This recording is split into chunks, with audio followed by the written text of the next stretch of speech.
할렐루야. 네, 하나님의 은혜가 명절을 맞이하여서 여러분의 삶과 가정과 가족들 위해 넘치기를 주님의 이름으로 축복합니다. 우리가 계속해서 누가복음의 말씀을 봐가고 있습니다. 지난 400년간 하나님의 말씀이 없었습니다. 지난 400년간 아주 비참한 삶을 살아가던 이스라엘 백성들에게 유대 광야에서 한 사람, 세례 요한이 등장했습니다. 사람들은 요한에게로 나아오고 요한의 설교를 들었습니다. 사람들은 요한을 보았습니다. 사람들은 요한을 만났습니다. 그리고 요한으로부터 세례를 받았습니다. 사랑하는 교우 여러분, 한번 여러분 상상해 가십니까? 아무것도 없는 허벌판에 광야에 정말로 사자같이 외치는 하나님의 사람의 출현입니다. 그 시대의 사람들이 어떠했을 것 같습니까? 사람들의 마음은 어떠했으며 사람들의 생각은 어떠했을까요? 말하지 않아도 충분히 상상이 되리라고 생각합니다. 사람들의 모든 시선이 요한에게 모이기 시작했을 것입니다.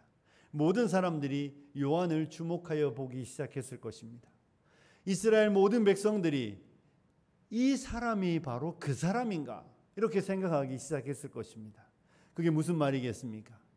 하나님이 우리를 구원하기 위하여, 하나님이 이 폭정과 억압으로 고통당하는 우리를 구원하기 위하여 하나님이 보내시겠다고 말씀하셨던 그 메시아, 그 그리스도가 이 요한인가 싶어서 사람들은 요한에게 주목하여 보기 시작했습니다.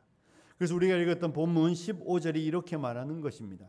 백성들이 바라고 기다림으로 모든 사람들이 요한을 혹 그리스도신가 심중에 생각했다. 사람들 가운데 입에서 입으로 소문이 전파되고, 야, 유대 광야에 나타난 세례의 요한, 그 사람이 하나님이 우리에게 주시기로 말했던 그 그리스도가 아닌가? 사람들은 그런 마음의 생각을 갖기 시작하고 자기들끼리 모여서 대화하면, 야, 요한이 그리스도가 아닌가 싶어, 이러면서 사람들은 요한에게 온 시선을 주기 시작하고 있는 것을 우리는 성경을 통해 보게 되는 것이죠. 오늘 한국 사회로 말하면 저 사람이 유력한 대권 후보인가 보다, 뭐 이런 거예요. 아니, 대권 후보 정도가 아닌 것이죠. 저 사람이 자기 이 나라를 이끌 바로 그 사람이야, 이렇게 사람들이 바라보기 시작했다는 것입니다. 요한이 그 사람들의 시선들, 그 사람들의 마음들을 읽어냈습니다. 그리고 요한은 어떻게 반응하는 것입니까?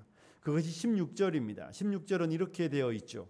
요한이 모든 사람에게 대답하여 이르되 나는 물로 너희에게 세례를 베풀거니와 나보다 능력이 많으시니가 오시나니 나는 그의 신발끈을 풀기도 감당하지 못하겠노라. 그는 성령과 불로 너희에게 세례를 베푸실 것이요, 이렇게 말하고 있습니다. 여러분, 요한의 이야기는 이렇게 읽으면 됩니다. 일단 뭐예요? 난 아닙니다, 이거예요. 나 아니냐, 이렇게 말하는 겁니다. 여러분, 저는 아닙니다. 여러분이 저를 주목하여 보실 이유가 하나도 없습니다. 저는 여러분이 생각하는 만큼 그렇게 대단한 사람이 아닙니다. 여러분이 기대하는 그 그리스도가 저는 아닙니다. 여러분, 그러니까 저를 바라보시거나 저에게 집중하시지 마십시오. 요한이 이렇게 말하고 있습니다. 제가 아니라 제 뒤에 오는 분이십니다. 제 뒤에 한 분이 오고 있고 저는 그 한 분의 길을 예비하라고 하나님이 보낸 사람에 불과합니다. 그분과 저의 간격의 차이가 어느 정도인가 하면 나는 그분의 신발끈을 풀기도 감당하지 못하는 사람입니다. 신발끈은 그 당시에 유대 사회에서 아주 천한 일 중에 천한 일이었기 때문에 종들이 하는 일이었습니다. 어떤 사람들은 유대인들의 신발끈을 푸는 사람은 유대인 종도 아니라 이방인 종들이었다고 말합니다. 그러니까 요한의 이야기는 뭐예요? 여러분이 저를 주목하여 제가 아주 남다른 사람인 것처럼 저를 높이려고 하는데 저 아니에요. 저 그런 사람 아니고 저는 그분의 신발끈을 맬 수도 없는, 그분의 신발끈을 풀 수도 없는, 저는 그분하고 가까이 가기에도 어울리지 않는 그런 사람입니다. 저 아무것도 아닌 사람이에요. 저 주목하시지 마십시오. 저는 그런 사람 아닙니다. 요한은 이렇게 사람들에게 말하였던 것입니다. 사랑하는 교우 여러분, 요한은 자기가 누구이며 자기가 얼마나 보잘것없는 사람인지 자기 정체성에서 흔들리지 않는 사람입니다. 그렇기 때문에 요한은 그의 인생 끝까지 주님 때문에 감옥에 갇혔지만 또 주님 때문에 순교의 잔을 받지만 그 모든 일들을 끝까지 잘 감당할 수 있었습니다. 왜냐하면 자기는 대단한 사람이 아니었거든요. 저는 별 볼 일 없는 사람입니다. 저를 주목하여 보시지 말라고 요한은 말하며 그는 그리스도의 영광을 취하지 않았습니다. 그는 그리스도의 영광을 취하며 어깨에 힘 잔뜩 들어가서 사람들의 시선을 즐기는, 오늘날 우리로 말하면 연예인병이죠. 그죠? 연예인병. 자기가 좀 예쁘면 엄청 사람들이 자기를 막 주목하여 본다고 생각하면서 화장 안 하고 집 밖에도 못 나오고 옷을 같이 입지 않고 집 밖 문 밖에도 안 나오는 그런 사람 뭐 연예인병이라며요. 근데 여러분 아시잖아요. 아무도 쳐다봐 주지 않아요. 아무도 나에게 관심 갖지 않는데 사람들이 나를 주목하는 것 같아. 사람들이 나를 바라보는 것 같아. 이러면서 사람들의 시선을 막 즐기면서 자기가 대단하다고 생각하는 그런 착각. 이쯤 되면 이제 병이라고 말하는 것이고, 그런 사람들은 자기에 대해서 모르기 때문에 자꾸 어리석은 일을 행하게 되는 것이죠. 그런데 요한은 그런 병에 걸린 사람이 아니었습니다. 나는 아니에요. 저는 여러분이 주목하여 보는 그 사람이 아닙니다. 저는 여러분이 기대하는 그 사람이 아닙니다. 여러분, 저는 제 뒤에 오시는 분을 위해 잠깐 있다가 사라져가는 사람일 뿐입니다. 저는 소리입니다. 이렇게 요한은 그 자신의 정체성을 알았기 때문에 평생 주님의 영광을 위해 살 수 있었던 것이죠. 이 땅을 살아가면서 이 본문의 말씀을 읽으며 저는 여러분에게 이 땅에 있는 우리 목회자들을 위해서 많이 기도해 주시기를 바랍니다. 명절을 맞이하여서 여러분이 저희를 잘 섬겨주셔서 감사하고 이 모양 저 모양으로 잘 돌봐 주셔서 고맙습니다. 그런데 목회자로 살아가다 보면 성도님들이 아이고 목사님 이러다 보면 목회자가 가끔 착각을 해요. 내가 마치 대단한 사람인 것처럼, 내가 마치 뭐 있는 사람인 것처럼. 그러면 교만하고 넘어질 준비가 다 되어 있는 것이죠. 아무것도 아닌 사람이잖아요. 어저께 전화는 한 통 왔고 한 통은 제가 걸었습니다. 2명의 사람하고 전화를 했었는데 이게 이제 지금은 영상이 송출이 안 되니까 여러분에게 제가 편하게 말씀을 드릴 수 있네요. 한 분은 1년 위에 선배님이었습니다. 대학 제가 20살 때 만났던 선배님인데 전화가 와서 이 목사 교회가 전주에서 목회를 하시는데 우리 교회에 사역자 한 명만 좀 보내줘. 저한테 이러시는 거예요. 우리 교회도 없는데 제가 뭐 누구를 안다고 뭐 어쨌든 제가 한번 찾아보겠습니다. 이러면서 통화를 하는데 그 선배님은 뭐 예나 지금이나 비슷하셨어요. 그래서 그 전화를 끊고 또 제가 아는 후배 목사가 저기 이제 그 전주 근방에 있는 도시에서 최근에 열심히 뭐 이제 와서 일을 하는 것 같고 하길래 전화를 했습니다. 전화를 해서 전주에 사역자 뽑는다는데 혹시 사역할 생각이 있어요? 이렇게 이제 전화를 했는데 그 후배는 저보다 이제 한참 후배예요. 그런데 그 후배는 전화를 딱 받는 순간 여러분 느낌 아시죠? 예전 같지 않구나 이런 생각이 이제 딱 목소리를 듣는데 이미 알겠더라고요. 그래서 그래도 뭐 이야기가 시작됐으니까 이런저런 이야기를 하는데 그 후배의 뉘앙스는 선배님 저 옛날에 그 사람 아니에요 이런 거예요.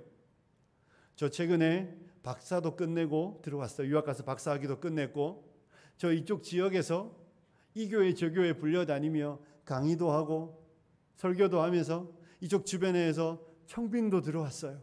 제가 대학을 어디 나왔고 그리고 박사학위도 했더니 제가 교단이 이런데도 불구하고 저희와 다른 교단 거기에서 저한테 담임 목회하라고 왔는데 저 거절을 했어요. 뭐 이런저런 이야기 하는데 뭐예요? 제가 부목사 갈 사람입니까? 뭐 이런 거예요. 선배님, 제가 지금 선배님하고 전화하는 것도 이제 전화하는 거지. 뭐 이제는 저랑 선배님은 또 달라요. 이런 마음, 그런 목소리 톤. 여러분 다 아시잖아요. 그러면서 이제 시작인데 30년은 더 달려가셔야 될 텐데 벌써 저러면 어떡하나 하는 생각이 제 마음에 들었습니다. 사랑하는 교우 여러분, 생각해 보십시오. 박사를 했든 100명이 모이는 교회든 10,000명이 모이는 교회든 10만 명이 모이는 교회든 얼마 전에 돌아가신 조영기 목사님 여의도 순복음교회 아무리 큰 교회든 아무 상관없이 목사의 가치는 이 거룩한 말씀을 전할 수 있는 영광을 얻은 것이 전부입니다. 아무것도 아닌 사람들에게 하나님이 이 거룩한 복음의 진리의 말씀을 전할 수 있는 기회를 허락하여 주신 것이죠. 아무것도 아닌 인생에게 이 진리를 전할 수 있는 영광을 얻어서 그것으로 기뻐하고 즐거워하며 감격해야 되는데 그 말씀을 맡은 자가 행여 사람들이 아이고 목사님, 아이고 우리 목사님 이런다고 자기가 남다른 것처럼 생각하면 이미 어리석어도 한참 어리석은 사람인 것이죠. 그런 마음이 들면 이 요한처럼 주님 때문에 옥에 갇히거나 주님 때문에 순교의 잔을 받을 때 그 길을 갈 수 있겠습니까? 사랑하는 교우 여러분, 요한이 끝까지 그 길을 갈 수 있는 이유가 무엇입니까? 저는 아무것도 아닙니다. 저는 그저 빈들에서 외치는 소리에 불과한 사람인데 하나님이 저에게 이 진리의 말씀을 오실 주님의 길을 예비하라는 이 영광스러운 직분을 저에게 주셔서 제가 이 일을 하고 있는 것입니다. 감옥에 갇히는 것도 주님 때문에 감옥에 갇힐 수 있는 것이 얼마나 큰 은혜입니까? 순교자의 잔을 받는 것도 주님 때문에 내가 주님 때문에 죽을 수 있는 것이 얼마나 큰 특권입니까? 끝까지 갈 수 있는 것이죠. 사랑하는 교우 여러분, 저와 여러분이 먼저 목회자된 우리들이 이 땅을 살아가면서 하나님의 말씀이 맡았다는 것을 영광스럽게 알고 한 명의 성도이든 10명의 성도이든 그게 100명이든 1000명이든 10,000명이든 아무 상관없이 하나님이 나 같은 인생에게 말씀을 전할 수 있는 은혜를 주셨다는 것, 그것이 감격스러워야 끝까지 가는 것이죠. 자칫 잘못하면 내가 누군데 이렇게 되는 거예요. 내가 누군데, 내가 몇 명 모이는 교회 목사인데. 여러분 좀 이따 살펴보겠지만 얼마나 어리석은 사람인지 모릅니다. 요한은 거기에 넘어지지 않는 거예요. 사랑하는 교우 여러분, 여러분도 겸손하셔야 합니다. 여러분 이 땅을 살아가시며 절대 우리가 뭐 남다르다고 생각하시면 안 돼요. 여러분 옆에 앉아 있는 분들, 여러분 앞뒤에 앉아 계신 분들보다 여러분이 행여 하나님이 여러분에게 더 많은 물질을 얻을 수 있는 능력을 주셨어도 그건 여러분이 잘났어가 아니라 하나님이 우리에게 베풀어 준 은혜일 뿐이고, 여러분이 남들보다 좀 똑똑하여 남들은 10시간 공부해도 알까 말까한 걸 나는 펼쳐서 보기만 하면 다 외워지고 이해되는 그런 능력을 주셨어도 그것도 하나님이 우리에게 주신 것일 뿐인데 그게 마치 내가 남다르다고 생각하여 교만하여지면 주님의 몸된 교회 안에 있을 때에 공동체를 어렵게 만들 것이고, 주님의 몸된 교회를 섬기며 나에게 무슨 일을 맡길 때에 내가 그런 일을 할 사람으로 보이시냐고 이렇게 말할 수 있는 거예요. 또 그 길을 걸어가다가 삶의 어려움이 오고 사람들로부터 이런저런 이야기를 들을 때 내가 이런 이야기 들으려고 이 직분 맡았나 이렇게 생각하게 되는 거예요. 사랑하는 교우 여러분, 잊지 않으셔야 되는 건 우리는 아무것도 아니에요. 우리는 아무것도 아닌데 주님이 우리 같은 사람들이 때로는 사람들의 시선을 받게 하여 주시고 때로는 사람들로부터 사랑도 받게 하여 주시고 사람들로부터 관심도 받게 하는 큰 은혜를 받은 것뿐이라는 거 기억하고 모든 영광은 하나님께로 빨리 돌려보내야 됩니다. 내 시선이 나에게, 사람들의 시선이 나에게 머물지 않도록, 사람들의 시선이 나에게 머물러 착각하고 오해하지 않도록, 사람들로 하여금 그리스도를 볼 수 있도록, 사람들로 하여금 나 같은 사람에게 베풀어 주신 은혜가 있다는 것을 우리 인식시켜 사람들을 하나님께로 빨리 보내는 일들을 해야 저와 여러분 인생을 살아가며 교만하여지지 않고 우리의 평생을 통하여 주님의 도구로 잘 사용될 수 있는 것입니다. 그래야만 수고로운 길도 가고 고난도 이기고 환난도 역경도 이기며 모든 것 속에서도 감사하며 주의 길을 가는 것이죠. 요한은 거기에 넘어지지 않는 거예요. 저 아니에요. 저를 주목하여 보시지 마십시오. 내 뒤에 한 분이 오고 계십니다. 요한은 자기는 빨리 사라지고 오실 그리스도를 향하여 사람들의 시선을 다 모아주고 있는 것이 본문의 요한의 특징입니다.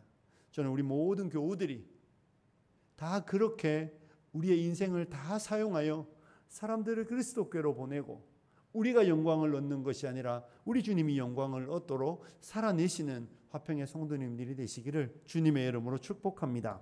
사랑하는 교우 여러분, 요한의 메시지가 무엇입니까? 나는 너희에게 물로 세례를 줍니다. 이런 이야기예요. 나는 물로 세례 주는 게 전부예요. 제가 할 수 있는 건 물로 베푸는 세례가 전부입니다. 하지만 내 뒤에 오시는 분은 나랑은 차원이 다른 분이어서 그분은 성령과 불로 세례를 주실 것입니다. 요한은 이렇게 말하여 주고 있는 것입니다. 나는 능력이 없습니다. 이렇게 말하는 거예요. 사람들은 요한이 엄청난 능력을 가졌을 것처럼 생각하고 사람들은 요한이 남다를 것처럼 생각하여 요한에게 쫙 시선을 주는데 요한은 저는 능력 없는 사람입니다. 저는 고작 할 수 있는 일이 물로 여러분에게 세례를 주는, 우리는 세례로 말하니까 이 당시는 뭐 침내겠죠? 나는 여러분을 물에다가 푹 빠뜨렸다가 건져내는, 이게 제가 할 수 있는 전부입니다. 저는 별 볼 일 없는 사람입니다. 저는 능력이 없는 사람입니다. 하지만 내 뒤에 분은 다릅니다. 요한은 이렇게 말하여 주고 있는 것이죠. 사랑하는 교우 여러분, 요한은 얼마나 탁월한 사람입니까? 보십시오. 저는 여러분에게 회개는 선포할 수 있지만 여러분을 회개시키지는 못하는 사람입니다. 저는 여러분에게 죄사함을 받으라고 외칠 수는 있지만 여러분에게 죄를 사하는 능력은 없습니다. 저는 여러분을 그리스도께로 보낼 수는 있지만 여러분이 그리스도를 만나도록 그리스도를 믿도록 할 수 있는 사람은 아닙니다. 고작 할 수 있는 일이 세례 주는 게 전부인 사람입니다. 이것이 요한이 인식하고 있는 자아인식입니다. 사랑하는 교우 여러분,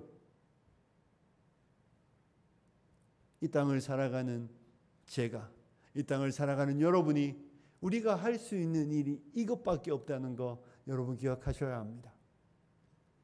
우리는 요한과 같이 사람들을 그리스도께로 보내는 게 우리가 할 수 있는 전부입니다. 그러므로 저와 여러분도 요한처럼 이 일을 부지런히 하셔야 합니다. 가끔씩 목사님 저 능력이 없어요. 목사님 저 힘이 없어요. 목사님 저는 그런 재능이 없어요. 사랑하는 교우 여러분, 진리입니다. 여러분은 능력이 없고 재능도 없고 힘도 없고 지금도 없고 내년에도 없고 앞으로도 없고 죽을 때까지 없을 것입니다. 여러분만 없는 게 아니라 저도 없습니다. 생각해 보십시오. 제가 여러분에게 지난주 2주에 걸쳐서 하나님의 진노에 관한 이야기를 외쳤고 하나님이 불의로 진리를 막는 사람들의 경건하지 않음과 불의에 대하여 하나님의 진노가 나타난다고 외쳤지만 할 수 있는 게 딱 거기까지예요. 제가 여러분에게 회개에 대하여 설교하고 회개하라 천국이 가까웠다는 이야기를 외칠 수 있고 죄사함이 필요하다는 이야기를 외칠 수 있지만 저는 여러분으로 하여금 회개시킬 수는 없습니다. 저는 여러분으로 하여금 죄사함을 받고 구원 얻는 것을 여러분에게 허락할 수 있는 힘은 제 안에 없습니다. 지금도 없고 앞으로도 영원히 없습니다. 여러분에게 가르치는 것, 여러분의 귀에까지 들리게 하는 게 제가 할 수 있는 전부입니다. 물론 이것이 목회자의 가장 큰 안타까움입니다. 아니, 이 어두운 마음의 문을 찢어 밝혀 열어서 그들로 하여금 예수님이 누구신지, 자기가 얼마나 심각한 상태에 있는지, 자기에게 그리스도가 필요하다는 걸 보여주고 싶지만 저의 영역의 일이 아닌 것입니다. 여러분의 귀에까지 들리도록 하는 게 제가 할 수 있는 유일한 일입니다. 그래서 거기까지 하고 그 다음의 일은 하나님이 하시도록 목사는 강단에 앉아 부지런히 기도하는 것입니다. 얼마나 속상합니까? 여러분 자녀를 키우시는 분들 생각해 보세요. 언제 속상하십니까?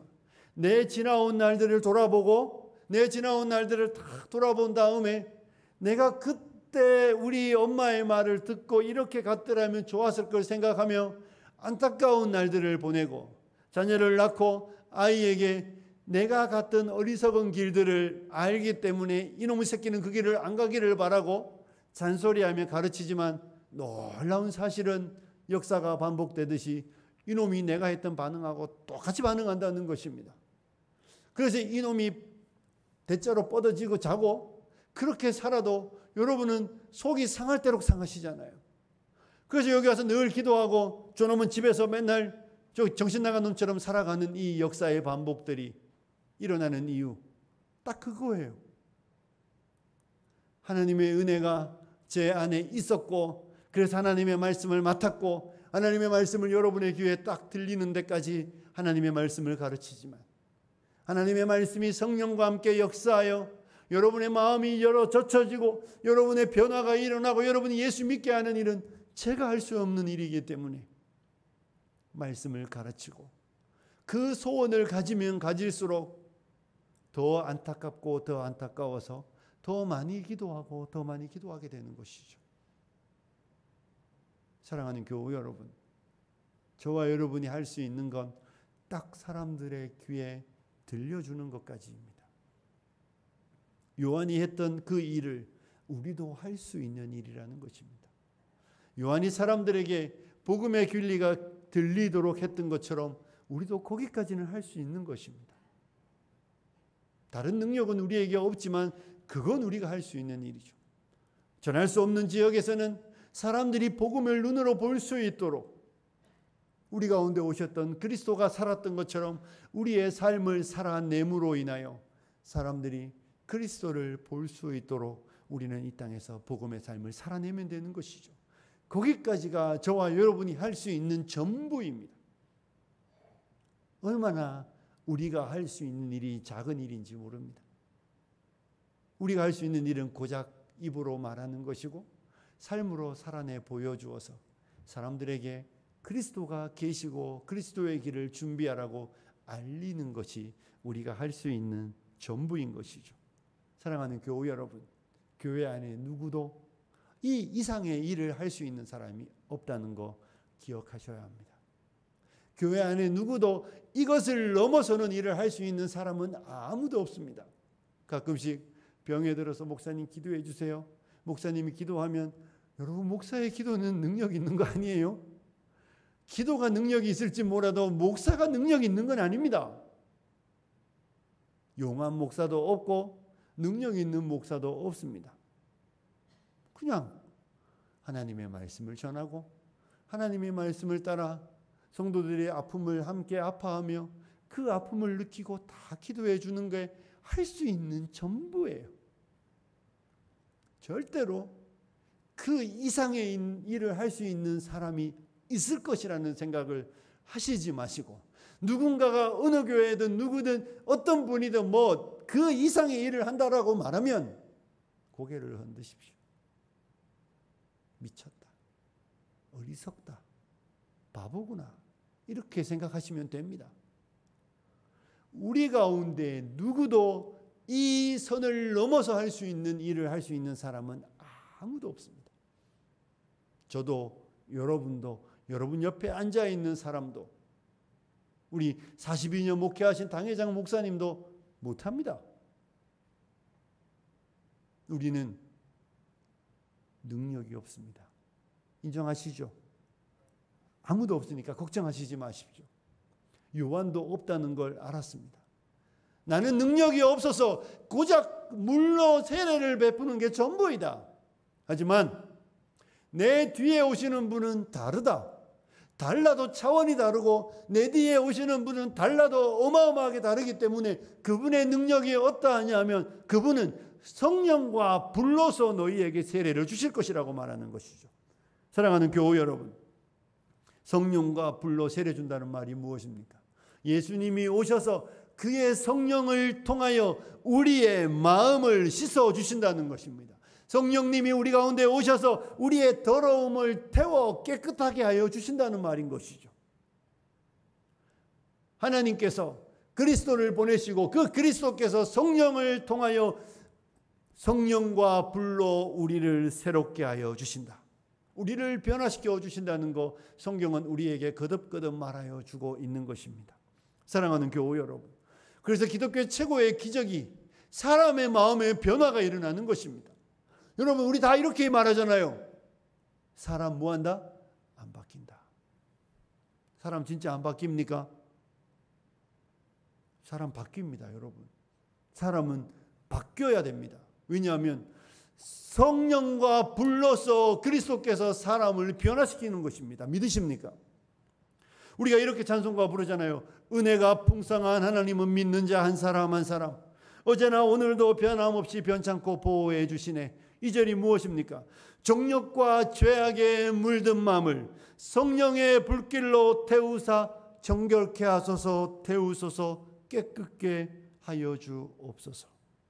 만약에 제가 정욕과 죄악에 물든 마음을 변화시킬 수 있다면, 제가 깨끗게 할 수 있다면, 제가 새롭게 할 수 있다면 이 찬송가 뭐하러 부르겠습니까? 뭐하려고 주님 앞에 나와서 주님 정욕과 죄악에 물든 마음을 변화시켜 주시고 새롭게 하여 주시고 깨끗게 하여 달라고 간절히 부르짖어 기도하겠습니까? 강박하고 죄가 무엇인지도 알지 못하고 정욕과 죄악으로 가득 차 있음에도 불구하고 자기를 보지 못하는 그 인생을 위하여 하나님 아버지, 그가 자기를 볼 수 있도록 제발 그 사람이 자기의 더러움을 깨달아 알 수 있도록 굳이 뭐하려고 기도하겠습니까? 할 수 있는데 못하기 때문에 정욕과 죄악에 물든 마음을 이렇게 부르면서 하나님 정결케 하여 주시고 깨끗게 하여 달라고 그렇게 기도하고 주님 앞에 메어 달리는 것입니다. 왜냐하면 주님은 사람을 바꾸어 새 사람 되게 하시고, 주님은 정욕과 죄악에 물든 마음을 성령의 피로 깨끗이 씻어서 변화시켜 주시는 분이시기 때문입니다. 그러므로 교회 안에서 하지 말아야 되는 일이 사람 안 바뀐다는 이야기입니다. 아직 주님이 역사하지 않으신 것이지 사람이 안 바뀌는 일이 아닙니다. 우리가 못 바꾸는 일이지 주님이 못 바꾸는 일은 아닌 것입니다. 주님은 오셔서 성령과 불러서 세례를 베풀어 변하지 않을 것 같은 그 강팍한 심령을 변화시켜 새로운 사람 만들어 주시는 것이죠. 그래서 사람들이 정말로 고철을 가지고 왔는데 예술가의 손에서 작품이 될 때 다 뭐라고 말합니까? 이게 그거냐고. 이게 진짜 그거 맞냐고. 정말 이 작품이 제가 가지고 왔던 그 쓰레기에게서 나온 작품이 맞냐고 사람들이 말하는 이유가 무엇입니까? 우리가 가지고 있을 때는 쓰레기에 불과했는데 작가의 손에 들려지자 예술품이 딱 드러나면 사람들이 다 그렇게 놀라는 거잖아요. 기독교의 놀라운 역사가 여기에 있는 것입니다. 고작 우리는 그리스도를 소개할 수밖에 없고 고작 우리는 사람을 그냥 물로 세례주는 것밖에 못하지만 우리 하나님이, 우리 주님이 그들을 변화시켜 그 강팍한 심령이 정욕과 죄악으로 물든 마음이 정말로 누가 봐도 고개를 절레절레 흔들던 사람이 우리 안에 일하시는 성령으로 말미암아 우리의 더러움을 씻어주시는 하나님 아버지의 놀라운 역사로 말미암아 새로운 사람 될 때에 우리가 다 뭐라고 말합니까? 할렐루야 하잖아요. 하나님이 아니면 일어날 수 없는 일이었다고. 그 이야기를 세례 요한은 그 시대의 백성들을 향하여 해주고 있는 것이죠. 사랑하는 교우 여러분, 우리 주님은 능력이 많으셔서 성령과 불로 우리의 더러움을 태우시고 정결케 하여 우리를 깨끗게 씻어주시는 분이신 것입니다. 우리 주님이 사람을 변화시키고 우리 주님이 사람을 정결케 하고 우리 주님이 사람을 깨끗게 하여 그 옛사람은 온데간데 없이 변화시키고 새 사람 만들어 주시는 것이 기독교의 진리입니다. 우리가 하는 일이 아니라 구주께서 하시는 일이고 성삼위 하나님이 하시는 일입니다. 그래서 우리는 모든 영광을 하나님께 돌리는 것입니다. 요한은 우리에게 그 주님의 능력을, 그 주님의 역사를 소개하여 주고 있는 것이죠. 근데 여러분, 사랑하는 교우 여러분, 여기서 성령과 불이라고 말할 때에 불은 더러움을 태워 깨끗게 하는 것이기도 하지만 또 한 가지 의미가 더 있는데 그것이 무엇이겠습니까?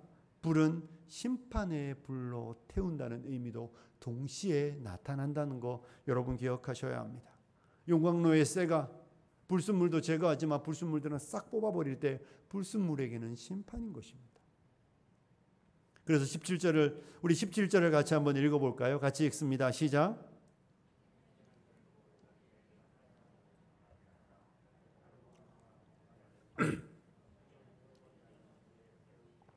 아멘.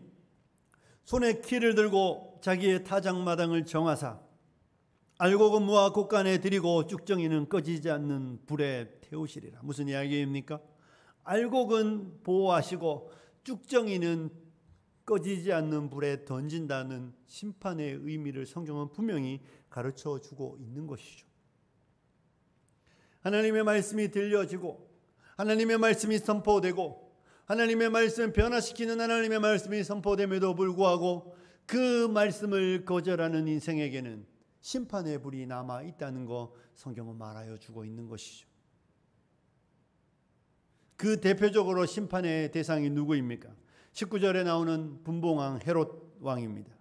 이 헤롯 왕이 세례 요한의 설교를 듣고 책망을 받으며 그가 선지자인가 하여 그의 말을 들으며 양심의 찔림은 받았지만 회개하지 않음으로 말미암아 세례 요한을 목베어 죽였습니다. 그에게 남겨진 것이 무엇이었겠습니까? 심판의 불뿐입니다.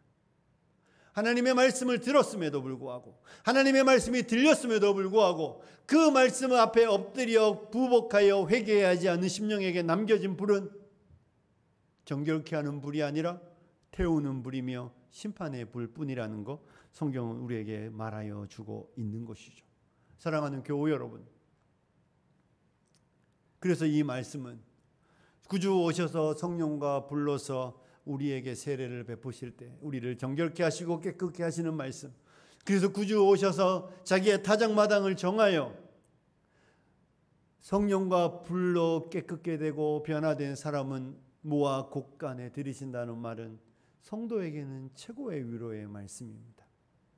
주님이 우리 같은 사람을 변화시키시고 주님이 나 같은 사람을 새롭게 하여 주셔서 그의 성령으로 나를 변화시켜 나를 알곡으로 불러 모아 주셔서 주님의 곳간에서 영원히 보호되고 보존받는 그 은혜가 하나님의 백성에게는 위로요 최고의 영광입니다. 하지만 은혜의 시간들 속에 보라 지금은 은혜 받을 만할 때요 보라 지금은 구원의 날이라고 말함에도 불구하고 하나님이 하나님의 사람을 보내어 말씀이 전파됨에도 불구하고 그 하나님의 말씀을 거절하는 세대에게는 심판의 불이 남아 있다는 거 성경은 말하고 있는 것이죠. 우리 여자 성도님들 자녀를 낳아보신 분들은 해산의 고통을 말하지 않습니까?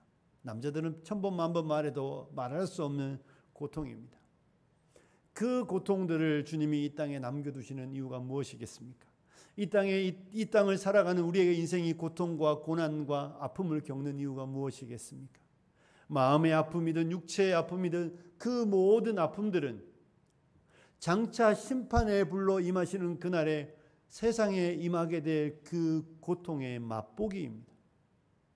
그러므로 이 땅에서 고통을 경험할 때에 더 큰 고통이 있다는 것을 기억하고 더 큰 고통 가운데 던져지지 않도록 고통을 피하라고 주님은 이 땅에 고통을 허락하여 주시는 것이죠. 여러분이 이 땅에서 당했던 그 어떤 고통도 주님이 여러분이 이 땅에서 당했던 그 어떤 마음 아픈 일도 심판의 불이 임하는 날의 고통에 비하면 아무것도 아닙니다. 다 맛배기의 분입니다. 그 고통에 잠 못 이루고 그 고통에 마음 아파하고 그 고통 때문에 견디지 못했고 수술을 받아보신 분들은 그 고통 때문에 정말로 찢어지는 아픔을 겪었지만 그 고통도 장차 임하는 심판의 불과 고통에 비하면 아무것도 아닌 것입니다. 그러므로 그 고통을 겪을 때 우리는 오는 심판을 생각하고 오는 심판의 불을 생각하고 우리가 만약에 그 심판으로부터 피하였다면 그것이 우리에게 영광이며 우리에게 은혜인 것이죠. 주님이 나에게 그 고통에서 피하여 영원한 안식을, 영원한 평안을 선물하여 주셨다는 것으로 인하여 기뻐하시면 되는 것입니다. 그 고통에 피하지 않는 시대를 바라보고 저와 여러분은 마음 아파해야 합니다. 사랑하는 교우 여러분, 명절입니다. 여러분의 가족들 중에, 형제들 중에, 우리 지인들 중에 아직까지 그리스도를 믿지 않는 사람들이 있습니까? 여러분, 능력은 우리에게 없다는 거 잊어버리지 마시고, 하지만 우리에게는 입이 있다는 것은 기억하시고, 하나님이 요한이 외쳤던 것처럼 그들의 귀에까지만 들리게 하십시오. 그들이 주님의 심판의 날이 다가오고 있다는 것을 그들에게 전하십시오. 정욕과 죄악에 그 물든 인생들에게 죄에 대하여 심판하시는 주님의 날이 오고 있다는 거 그냥 전하시면 됩니다. 우리는 능력 없습니다. 못 바꿉니다. 우리 보고 주님이 바꾸라고 말씀하시는 거 아니에요. 우리 보고 주님이 왜 저 사람 안 바뀌었냐고 물으시는 거 아니에요. 주님이 우리에게 물으시는 질문은 저 사람이 들었냐 안 들었냐를 물으시는 것이니까. 사랑하는 교우 여러분, 그들이 알곡이 되어 함께 하나님의 영원한 나라를 유업으로 받을 수 있도록 그들에게 진리를 전하셔야 합니다. 요한이 오실 메시아의 길을 예비하며 내 뒤에 오신다고 말하며 그들에게 선포하고 가르쳤던 것처럼 저와 여러분도 그 일을 하셔야 합니다. 이것이 우리가 여기에 남겨져 있는 유일한 이유입니다. 사랑하는 교우 여러분, 주님이 우리 같은 사람들 자녀 삼아 주셨습니다. 알곡으로 불러주시고